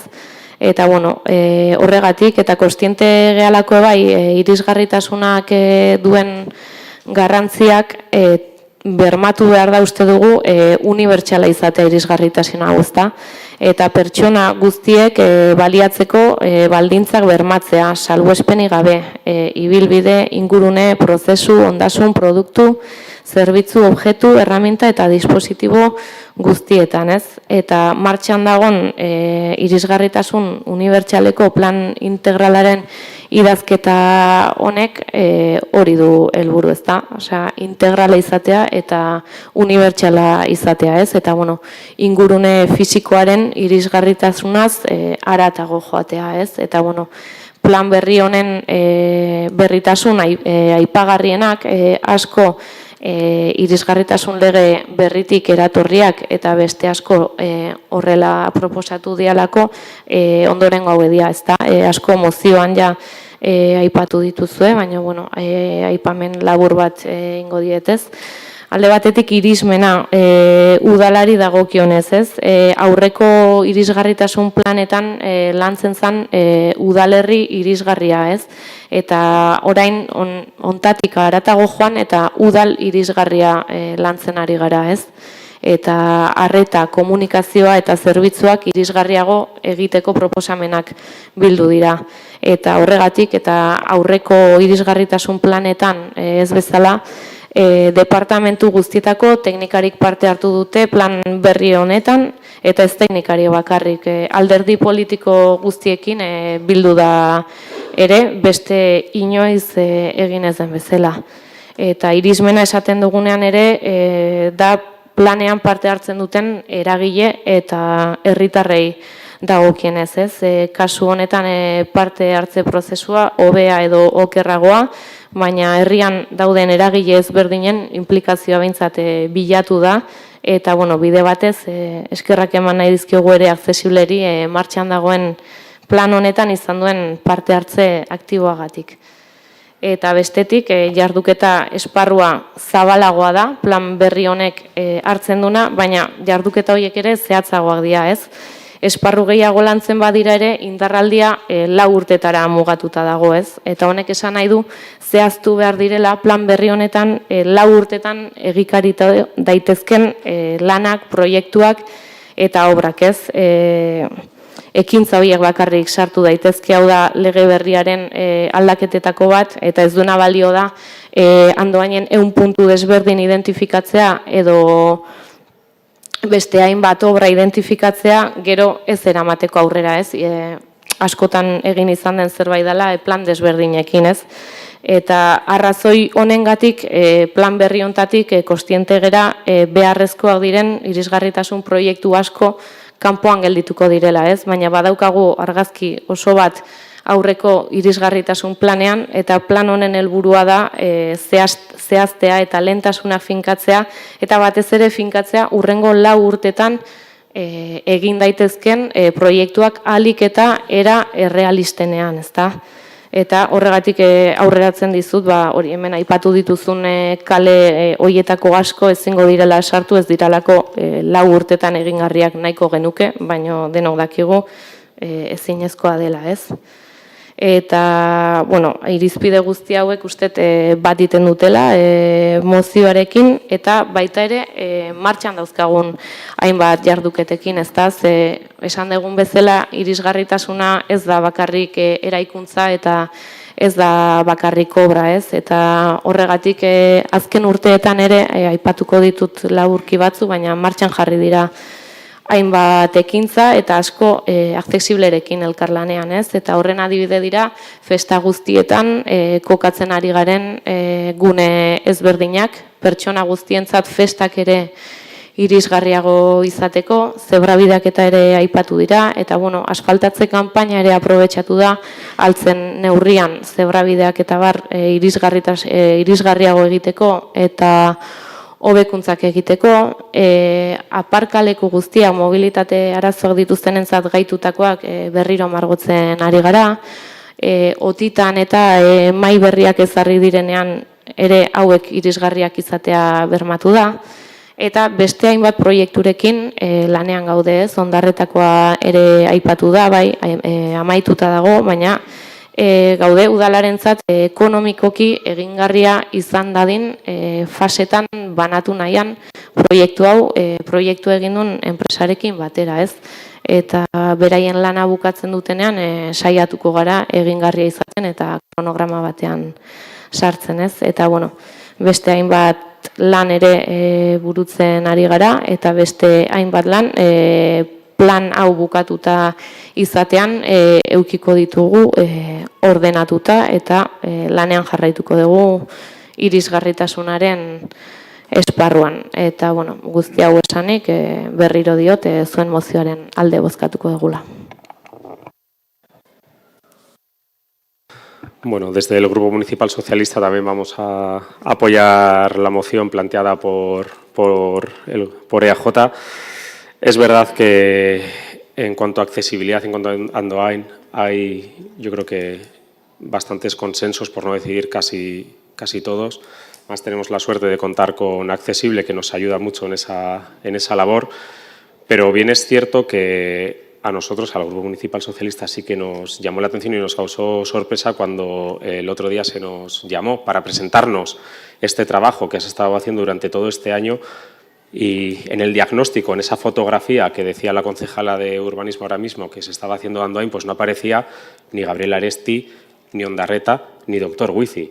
Pues hombre, cuanto menos sorpresa y un poco de dudas. Es verdad que no está terminado todavía, pero un año trabajando el plan y que se nos presente a los grupos con tan poco mimo y sin los proyectos más especiales, más esenciales, que encima se trae uno por segunda vez aquí hoy. Entonces, pues bueno, luego comentaba el poner muchos proyectos para que no se hagan, pues bueno, pues básicamente en eso estamos de acuerdo. Lo que hay que poner hay que hacerlo, y lo que hay que aprobar aquí hay que hacerlo, y lo que se aprobó en 2024 había que hacerlo. Por lo tanto, pues bueno, desde ese punto sí que nuestra sorpresa. Y por lo demás, lo que he comentado, vamos a apoyar la moción, la vemos correcta y vemos que todos los puntos que han plasmado son coherentes con lo que opina y piensa el Grupo Municipal Socialista. Bueno, gainontzeko alderdiek esan duten bezala, eta lehen horrek aipatu duken bezala, irisgarritasuna arloan, irisgarritasunaren aurka ezinezkoa da gaur egun egotea. Orduan gure alderdiak ere baiezko botoa emango dio zuen mozioari. Bueno, eskertu denoi, oso generikoa da eta zuria da eskatzen duguna eta guztion babesa eskertu. Baina bai matizatu nahiko nituzke zinegotziako, hirigintzako zinegotziak esan dituen pare bat gauza, ze garrantzitsua da gauzak diran bezala kontatzea eta ez desitxuratzea. Ze aipatu duzu alderdikareak ere batea utzi, ez dakit EAJ-ari zuzenduta dagoen mezu hori edo alderdikaritzat kontsideratzen duzuten udalbatza batetan irisgarritasun plana eskatzea, beteratzea eskatzea, guretzako ez, guretzako da zerbait unibertsala, zerbait beharrezkoa eta egin behar dana. Por cierto, martxan dago, martxan ari gara, zer dago martxan? Esan dizuet, oin dela urte eta piko, 20 astetako luzapenarekin kontratazio bat martxan jarri zen. Urte eta piko beranduago arte, batzordean, hirigintza eta lurralde batzordean, EAJ galdetu zuen arte, ez genuen inolako berririk izan. Eta inolako berririk izan da, behin da berriz galdetu dugunen aizu, ekarpenak non inditzazkegu, garai hartan aurkeztu zen iguten planaren inguruan. Ze, karo, hau bat ez zegoen partaidetza zitzeiten, partaidetza gora, herria bera. Zinegotziok, udaltaldeok, egin dugu bilera bakar bat. Ordubetekoa, posti batzuk jarretzeko koloretakoak kartel batzuetan. Ordubeteko jardunaldi bat. Eta galdetu dugu jardunaldien eta gero, aizu, ekarpenak egin ditzakegu, non, nola, eta ez dugu izan aukerarik inungo forotan ekarpenik egiteko. Eta hori ala da? Hori ala da. Eta ez hori bakarrik, kasualmente maiatzeko batzordean, guk hori plantatzen dugu, eta iristen da ekaina, berri hori ekaineko batzordea, eta astebete lehenago, por sorpresa, herritarrekin irekia den bilera bat aksesibilitateari buruz. Kasualmente, eskatu dugunen batzorde baino astebete lehenago. Por cierto, 3 pertsonak parte hartu duzten jardunaldia. 3 pertsona. Eta kualitatiboke 3 pertsonaien ekarpena izan daiteke oso handia. Baina ez ezagun desitxuratu errealitatea. 3 pertsonek parte hartu dute azken jardunaldi hontan. Eta kasualmente, batzordea baino ordubete lehenago ditzezegu bilera bat para trasladar el avance del plan. Con un PowerPoint, eta efectivamente en el que se nos enumeran, un listado de proyectos. Un listado de proyectos, sin cuantificación presupuestaria, sin planificaciones temporales. Hori ditzaio olentzeron karta. Desideratum bat da. Zerrendatzea, hau. Eta galdetzen duguna, zen irizpide erabili dira proiektu hau aukeratzeko eta bestea deskartatzeko? Erantzuna da isiltasuna. Horregatik esaten dugu hemen, kriteriak izan behar dutela oso zehatzak, lehentasuna jarri behar dira, se priorizara urgentzia, impacto soziala, komplejidade teknikoa, ezin dira altruistamente erabaki, hau bai, ez nola, 4 urteko plan badan, ez, lehentasun batzu dauz, eta proiektu guzti daukate retorno bat, eta kalkulatu behar da, aktuazio horrekin udalak, zenbat jenderi ingo dion, hobe, kalte edo mesede. Eta hori ez dago. Eintzen eguten PowerPoint bat entregatu, non, besteak beste, eta kasualmente, aurkezte ziren ekimenen erdiak baino gehiago, eta apuntatu ondo erdiak baino gehiago, handoengo gunen lauean kokatzen ziren. Besteak beste, aipatu da, Dr. Ruiziren aipamenik ez zegoen, Gabriela Estiren aipamenik ez zegoen, dagoeneko Goiko plazan eta hiru arten egiten ari diren asensorean aipamenik ez zegoen. Nork egin da, nola egin da plan hori? Desde logo guk udaltalde bezala ez dugu parte hartu izan, ez dugu parte hartzeko aukerarik izan. Eta noski daukagula zorte handia handoinen aksesible bezalako taldeak izatea. Hemen aipatzen ditugun ekimen gehienak, handik beraien txostenetatik hartuta daude, ez dira guk asmatuak, eta beraiek zehazatu dituzte zein diran urgentziak, edo beraien ustez lehentasunak izan dituzken gidalerroak. Handikan hartutakoa dira ekimen asko eta asko. Guk ere bat egiten dugu, ja, accesibilea ez dela solik fisikoa, dela kognitiboa, soziala, eta erakunde bezala, udalak berak ere, accesibilean lan mordoa egiten daukala. Baina herriak ekimena behar ditu. Eta ez da soilik esatea, ez, deno bat gatoz, hau egin behar dela, zenbat kostatzen da hori. Plenoen hasieran kredito modifikatibo bat aurkeztu dugu. Zenbat, gu esaten dugu hemen urtero partida plurianual bat egon dadila aurrekontutan txertatuta, asignatuta, sin remanentes, sin modificativos. Que contemos ya en el presupuesto ya una partida, una asignación, año tras año, decimos 4 años porque el plan en teoría tiene una vigencia de 4 años, que tenga ya una asignación, que no tengamos que estar mercadeando o peleando de que hago esto, hago lo otro. No. Está definido cada actuación, lo que cuesta, qué impacto tiene, qué retorno tiene, y tiene ya su asignación presupuestaria. Oso oinarrizkoa da, baina urtebeten apenas ez da aurrerapenik eman. Eta partaidetza, ojalá, udarako fase hontan, eta avantzea honen aurkezpena eta gero, taldeok, eta herritar antolatuak, parte hartzeko kera izan dezaten. Ze, karo, hemen lehentasunak norberak ditu bere etxe aurrean, bere egunerokotasunean, lanera joateko, lortu behar duguna da, ondoindar guztiek modu autonomoan bizializate herrian. Eta hori gaur-gaurkoz, auzo batzuetan eta herritar batzuentzako ezinezkoa da. Orduan, guk lehentasunak hor jartzen ditugu. Noski herri guztien daudela ekin beharrak ekimenak, baina aztertu, kasualmente egin dezuen avantzea, eta ekimenaren erdia baino gehiagok, handoingo gunen lauetan daude. Miranda pasealekuan adibidez, besteak beste. Eta harritze gaitu, herri honet ditun, accesibilitate erronka eta gero, ez sartzea, dagoeneko gaur eztabaidagan izan ditun proiektu ezberdin horiek. Zegin beharko dira, pentsatzen dugu, salvo que decidamos, oye, esto se descarta y no se hace. Gu pentsatzen dugu, lehentasuneak ezartzerakoan, ariketa izan behar duela objektiboa, teknikoki zorrotza, eta egin behar dugula ariketa hori pentsatuz, zenbat herritarrei onura eragingo diogun.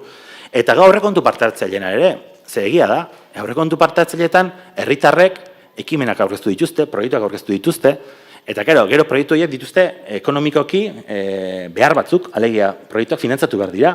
Baina, karo, herritarra izan beharko diegu, zuk sustatu dituzun proiektu hauek, aurrera emango ditugu, epe hontan, urte hontan, aldiz, plan batean ez behar ditugu sartzen proiektu horiek ez dira inoiz egingo. Orduan esatzen duguna da, herritarrek ere sustatu dituzten proiektu horiek, prozesu parte hartzaileen bidez, baita ere kontutan hartu daitezela. Besteak beste, berriro diote, plan honek izan behar dituelako, urtez urte definitu ze proiektu, ze luzapen eta ze aurrekonturekin. Eta, seguramente 4 urtetan ez dugu handoin guztia konponduko, baina 8 urtean, 9 urtean, lortzen badegu handoindar guztiek modu autonomoan beren bizitza egin ahal izatea, aurrera pauso bat izango dugu.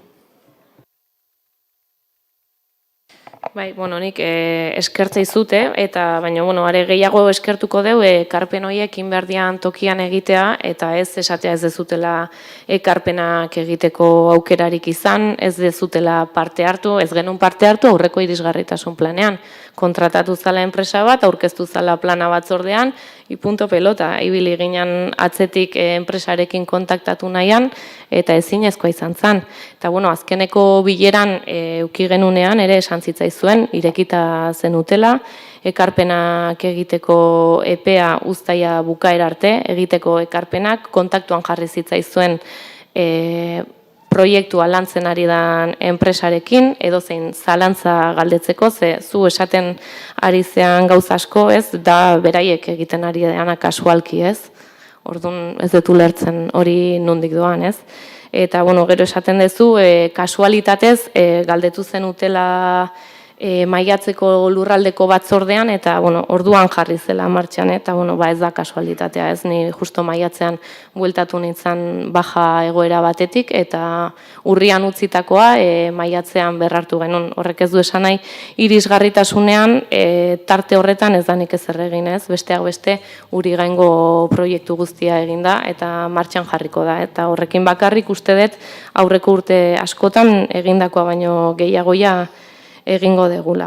Eta, hori, ekarpenak badituzu, MSDez, oso ongi etorriak izango dira talde idazlearen entzako. Garazte baina ez da, itumaz. Ez que ez duketzen uten, barkatu, Aurreko agintaldian bertan egin zian obra, sustatu zian obra mordo bat, eta ekimen mordo bat, irisgarritasuna hobetzeko. Baina gaur ez gatoz hona esatea, zuk hau egin zen, unik hau egin. Ez gatoz esatea, Andoinek behar du irisgarritasun plan bat, bai edo bai. Berrikusi behar da plan hau, bai. Ze epetan, aurten behar dugu jauki lotuta. Eta errealitatea urte eta piko ondoren, honen gango dela avance batekin. Eta hori da, impepinablea. Daukagu avance bat bakarrik. Non, 20 astetako redakzio lan bat zan. Ez den nik esaten, kontratazio aginduak hartzen du hori. 20 semanas de ejecución. Han pasado ya urte bete eta 3 hilabete. Eta gaude puntu hontan. Claro, itumaz, eskeztuk hau itezen uten, beste egitezen, ekarpenak jarri izkizugu, Txapazarra osartu dizuean puntuz puntu, ekarpen batzu dira besteak beste. Soilik hemen aipatzen diranak kontutan hartuko badira, plan hori asko hobetuko da.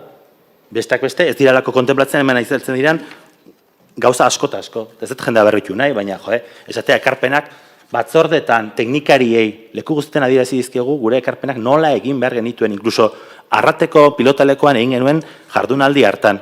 Gogoratu, post-it batzuekin dinamika bat sustatu zitzaigun. Eta hartan galditu zen, post-it batzuetan, ordu beteko lan saio bat. Eta ez zuen jarraipenik izan. Hori da intangiblea, eta nina izartuko ja, zenen errua da, zenen errua ez dan. Aksesibilitatea horren garrantzitsua baldin bada guztiontzako, eman dizaiogun garrantzitsua. Baina momentuz, 2025 erdia basatu da. Aksesibleko kideak hemen daude, eta ez dakit, hitz hartu nahi dezue edo... Bai, hartu hitza da zai.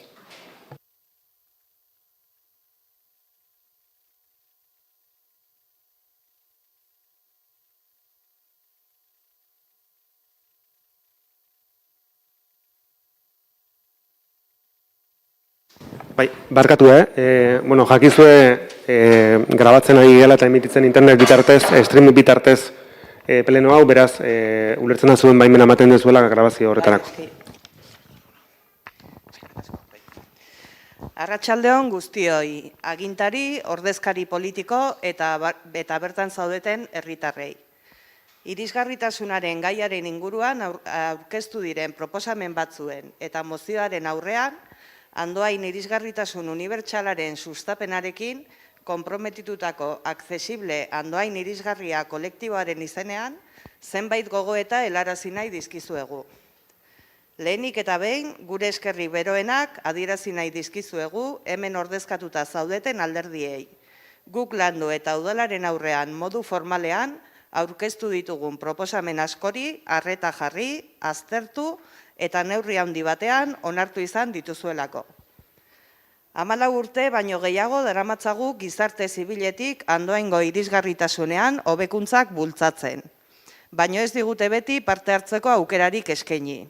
Ez da gure lana behar bezala aitortu ere.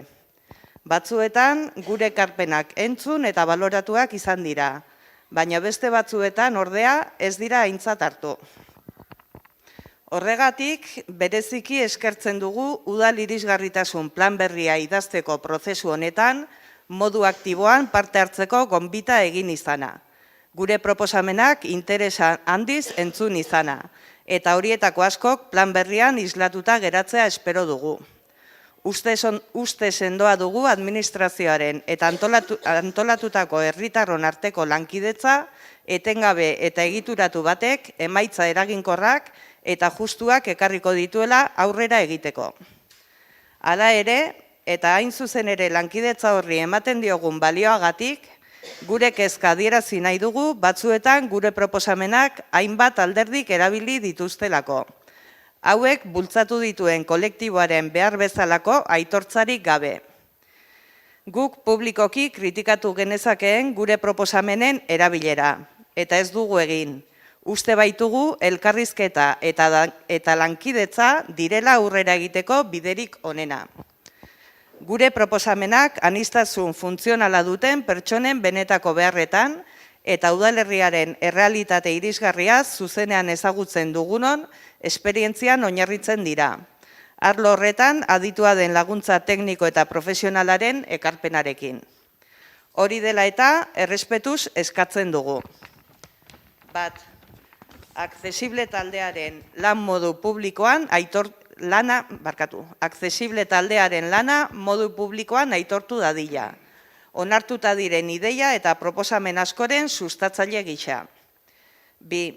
Irisgarritasuna bezalako gai sentikor eta zeharkako bat ez dadila alderdikeria zerabili, eta elkarlaneko ikuspegia bultzatu dadila, non indar politiko guztiek, udaleko langile teknikoek eta gizarte eragileek elkarrekin lan egingo dugun. 3.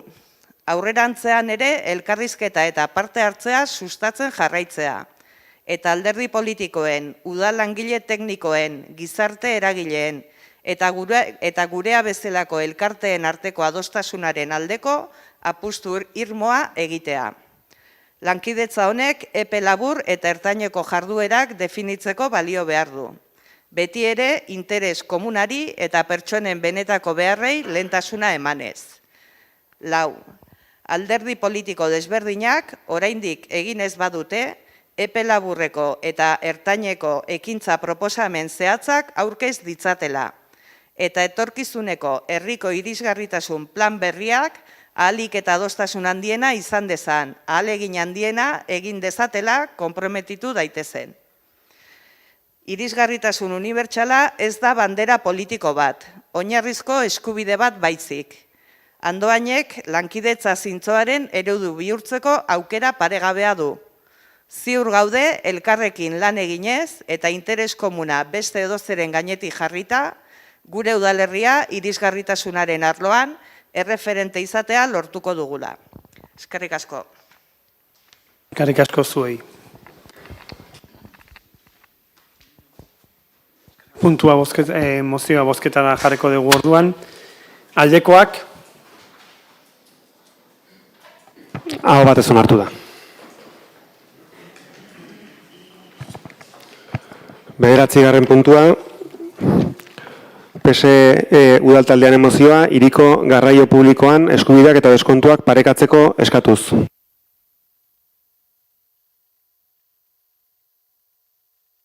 Andoni, barkatu. Bai, nik gauza bat nahi nuke aipatu, zeramaile batzordean aipatu nun, ohartarazpen bat, orokorrean mozioekin eta kasu hontan zehazki, zati erabakitzailean agertzen dien atalekin edo, ulertu behar dela eskaera bat dela edo istar esaten den bezala gazteleraz, horrelako erabakiek noski bere prozedimentu administratiboa eta espediente administratiboa dagokien txosten eta irizpenak jarraitu behar dituztelako. Orduan zentzu hortan ulertu beharko litzateke, ze bestela prozedimentua jarraitu gabe hartutako erabaki bat izango litzateke, zuzen bideo oso deus bezala, baina horrela ulertuko balitz eskaera bat bezala, ohikoa izaten da horrela onartzea. Hoxe esan nahi nuna, besterik gabe. Vale, eskerrik asko. Moción del Grupo Municipal Socialista de Andoain solicitando la equiparación de derechos y descuentos en el transporte público urbano. Gracias a las políticas desarrolladas por el Ministerio de Transporte y Movilidad Sostenible y por el Departamento de Movilidad Sostenible de la Diputación Foral de Guipúzcoa, a partir del 1 de julio de 2025, la ciudadanía de Guipúzcoa se va a beneficiar de la gratuidad del transporte hasta los 14 años incluidos, descuentos del 50% en las tarifas para las personas de hasta 25 años y bonificaciones del 40% para el resto de usuarios y usuarias en todos los operadores de transporte público integrado en el sistema MUGI. El transporte urbano de Andoain aún no está integrado en el sistema MUGI, lo que impide que las personas usuarias se beneficien de todas las ventajas que este sistema ofrece. En la actualidad, la gratuidad en el transporte urbano del municipio solo se aplica a los menores de 12 años, lo que va a generar que a partir del 1 de julio una situación de desventaja y discriminación para los niños y niñas de Andoain menores de entre 12 y 14 años y sus familias, así como el resto de usuarias y usuarios. Para el Grupo Municipal Socialista no es aceptable que las y los andindarras sean discriminados en comparación con las y los ciudadanos de otros municipios guipuzcoanos, cuyos habitantes sí van a disfrutar de estos beneficios en sus transportes públicos urbanos, gracias a que sus gobiernos municipales apostaron por integrar su transporte público urbano en el sistema MUGI que lidera la socialista Zara Domínguez. Ante esta situación semejante, el 30 de enero de 2025, el Grupo Municipal Socialista registró una solicitud formal para que el Gobierno Municipal de Andoain solicitase la adhesión al sistema MUGI y, hasta que ésta no fuese efectiva, asumiera de manera transitoria e inmediata la gratuidad del transporte urbano para las y los menores de 12 años. En el pleno celebrado el 26 de febrero de 2025 se aprobó por unanimidad de los grupos la gratuidad del transporte urbano para los menores de hasta 12 años. Las y los andoaindarras no pueden ser ciudadanos y ciudadanas de segunda en materia de movilidad, frente a otros municipios que desde el 1 de julio disfrutarán de estos beneficios, y el Ayuntamiento de Andoain tiene la obligación y responsabilidad de corregir esta situación con urgencia.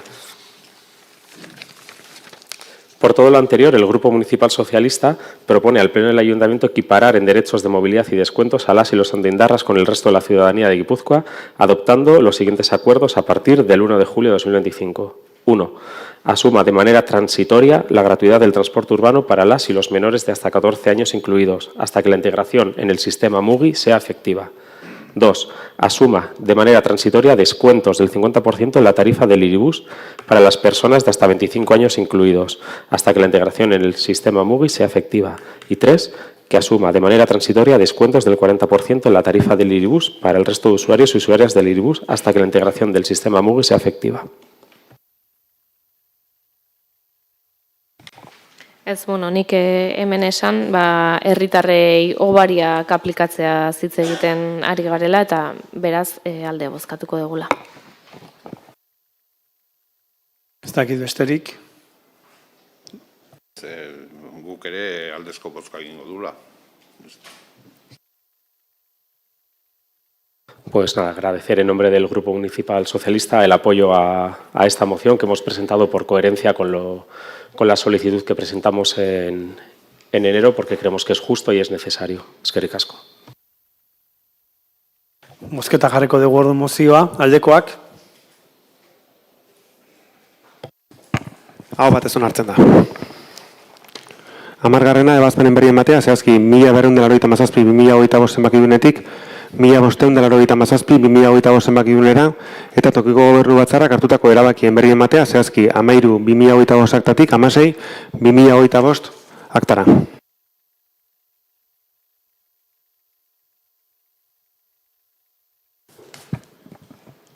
Hamaikagarren puntua, galderak, eskaerak eta proposamenak. Arratsaldeon guztioi, muy buenas tardes. Hace varios días la concejala de urbanismo de H. Bildu informó mediante un vídeo de la finalización de las obras de la envolvente de Ambrosio Olavide. El edificio de Ambrosio Olavide, todo el mundo lo conoce, es donde se alberga el Departamento de Servicios Sociales, Centro de Día, Hogar del Jubilado, Gastelocala, Archivo, etc. En esa comunicación vemos que se ha obviado información, cuanto menos que por lo menos el Grupo Municipal Socialista consideramos relevante. Pero sí que es cierto que no nos extraña porque sí que viene siendo habitual por parte de H. Bildu hacer sus comunicaciones de forma cuanto menos sesgada, sobre todo cuando se trata de informar sobre actuaciones que vienen puestas en marcha en la pasada legislatura. Pero vamos a arrojar parte de esa información ahora mismo. Bien, por ejemplo, esta actuación fue de las primeras actuaciones que se ponen en marcha fruto de la elaboración del Plan de Acción Energético Sostenible que se elaboró a finales del 2021 y que desde el área de medio ambiente del Departamento de Urbanismo. Ese documento recogía un análisis exhaustivo de los diferentes edificios municipales y para ver su capacidad y su situación en cuanto a la optimización de su eficiencia energética, así como también solucionar diferentes deficiencias existentes. Tampoco se menciona en esa comunicación que el proyecto de ejecución se elaboró a finales del 2022 y permitió que en los presupuestos del 2023 ya se incorporara la partida presupuestaria para su ejecución. Presupuestos del 2023, dicho sea de paso, que se aprobaron en diciembre del 2022 con el voto en contra de H. Bildu.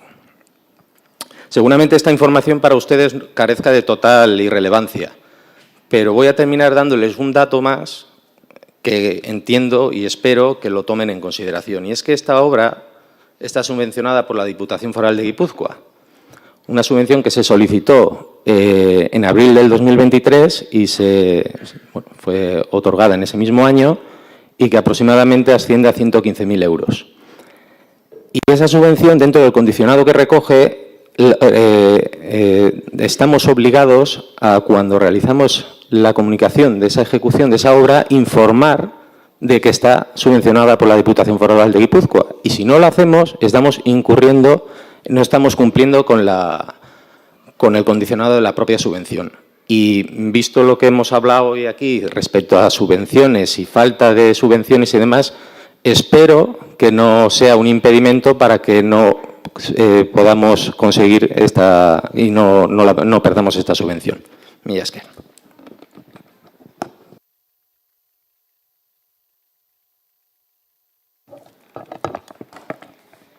Bueno, vemos que nuevamente, y unido un poco al punto que comentaba el señor Verdasco, pues obtenemos el silencio por respuesta y lo lamentamos, porque al final, si algo tiene que hacer el equipo de gobierno, sobre todo, es dar explicaciones y más cuando se les hacen preguntas concretas. En nuestro caso, además, comentábamos en el pleno anterior, le hicimos 2 preguntas al señor alcalde, que eran de respuesta sencilla, de sí o no, ante la adjudicación, vamos a decir, entre comillas, a dedo de una vivienda municipal, en la cual, por un lado, el equipo de gobierno en nota de prensa hablaba de que la información que había dado el Partido Socialista era errónea, y le preguntábamos si mantenía esas palabras y si el Partido Socialista ha dado la información errónea al respecto o no. ¿Sí o no? Se lo volvemos a preguntar. Y por otro lado, también le preguntábamos si tenían un informe de los servicios sociales con un criterio favorable por parte de las trabajadoras sociales para que dicha adjudicación se hubiera hecho y no se convirtiera en una adjudicación política. Usted aquí en este pleno, señor Álvarez, se comprometió a darnos respuesta a estas preguntas y nos parece que es muy importante que se cumplan las palabras dadas, porque si el señor alcalde pues, no tiene palabra, pues difícil lo vamos a tener todos. Y ha pasado un mes y no hemos tenido respuesta, con lo cual le volvemos a hacer esas 2 preguntas, porque además también usted se comprometió a hacernos llegar este informe de servicios sociales y creo que tampoco lo han cumplido. Eskerrik asko. Nik erantzungo dut. Bueno, aurreko plenoan esan genizuen bezala, muturreko egoera baten aurrean hartu genuen erabakia, eta gaur errepikatzen dizuet, salbuespen baten egoeraren aurrean, salbuespen nezko erabaki bat hartu genuen arriskua, bazegoelako. Eta ados egon zaitezkete, edo ez, eta hori erabat zilegi da, baina hobetsi egin genuen erabakia hartu eta ekitea. Ze agian ez ekiteagatik eta ez erabakia hartzeagatik beste gauza batzuen inguruan arituko ginake gaur-gaurkoz hitz egiten. Baina ez da bai edo ez da pixka bat egin duzuen narratiba, ze badirudi arinkeria sartu dugula erabakia eta ez da bat ere horrela izan, ez da gutxiago ere. Ze epe oso mugatu eta konkretu baterako utzi zaio pertsona bati etxe bizitza eta udal mailako eta aldundiko esku hartzeekin batera. Eta aurrekoan ustutzuk esaten zenuela, ezta gizarte zerbitzuetan salbuespeneko egoerak denak dira. Eta horrekin ados egon gaitezken arren salbuespen horietan guztietan erantzuna desberdina izan behar duela uste dugu. Eta kasu batzuetan udalean dauzkagun arautegiekin erantzun daiteke eta bestetan ez, eta batez ere urgentzia zerabaki behar denean. Eta gainera badirudi hor, zuek esaten duzuen bestela ez da, adedo eman diogu etxe bizitza, eman gainera aditza erabiltzen duzue, eta egin dugu hilabete konkretu batzuetaragoko lagapen bat. Eta gainera, horrekin batera aktibatu diren esku hartze guztiak datoz gizarte zerbitzuetatik pentsatuak eta diseinatuak. Eta hori ere, garrantzitsua dela uste dugu.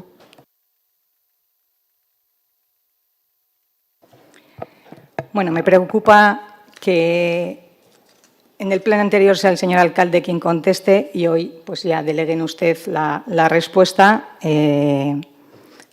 Lógicamente la aceptamos porque usted es la responsable de servicios sociales y habla aquí de situaciones excepcionales, habla de que que no han hecho las cosas arinquerías por hacer.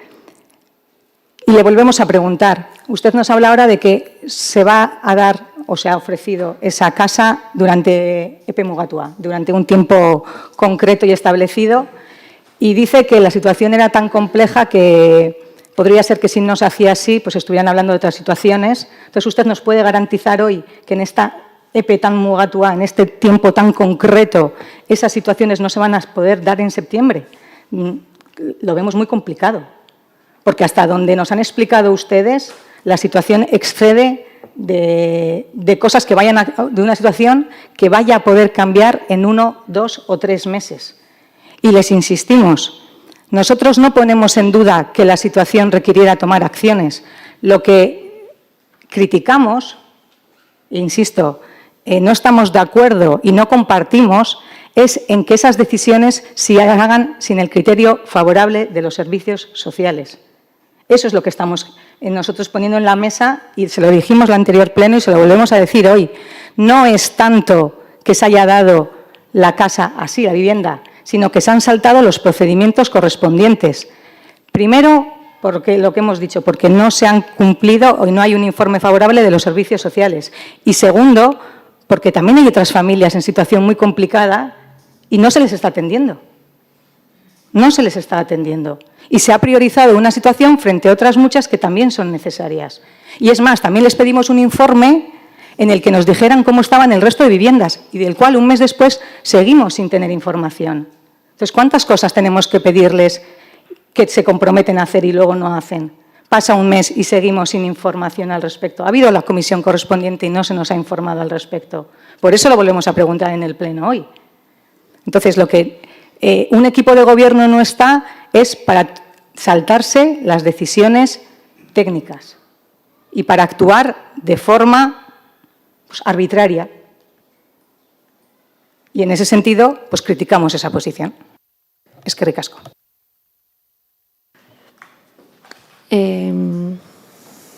Nago pixka bat ordenatzen, egin dituzun aipamen guztiak.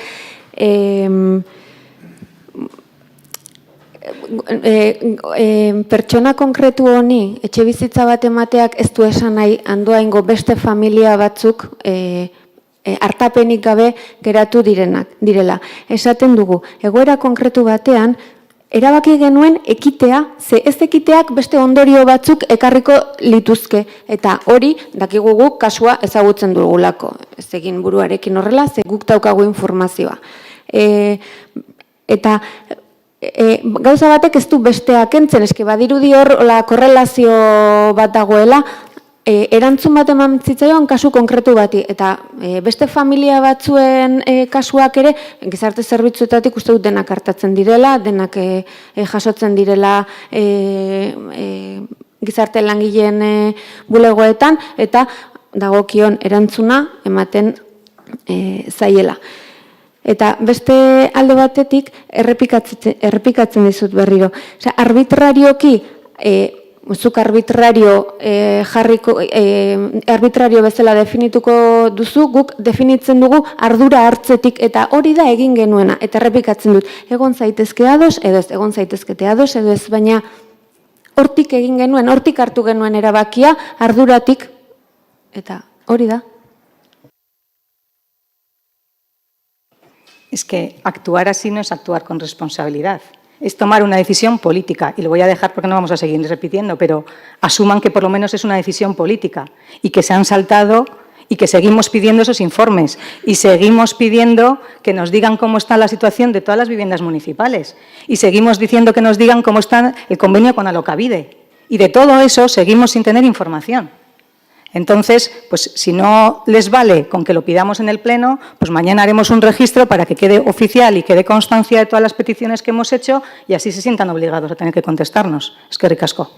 Bueno, eske registro hori egin zenuten eta nik dakidanez gizarte zerbitzuetako arduraduna horretan ari da. Beraz, egun ez dakit jasoko duzue, bukatzen duenean zuek eskatutako informazio guzti horri erantzunez. Eta esaten ez dut, erabakia noski politikoa izan zela. Noski baietz, baina horrek beste irakurketa badauka. Eta da, zergatik hartu genuen erabaki bat, zeri erantzuten hartu genuen erabakia.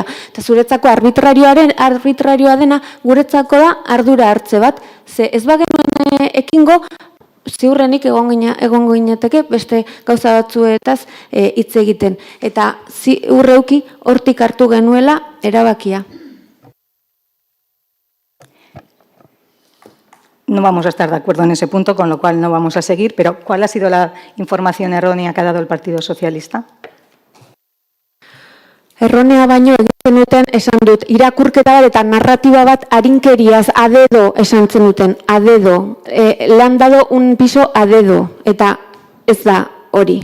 Ze, a dedo da, baldintzarik gabekoa. Zuek, komunikazio bat egiten duzuenean, hitz batzuk aukeratzen dituzuenean, badakizue herritarrek modu batera edo bestera jaso dutela. Eta egiten duten imaginario hori dela bat edo bestea.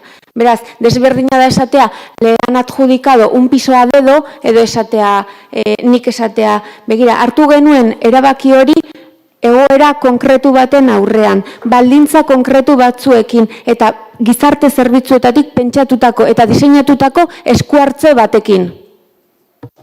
Es que todo eso no es verdad.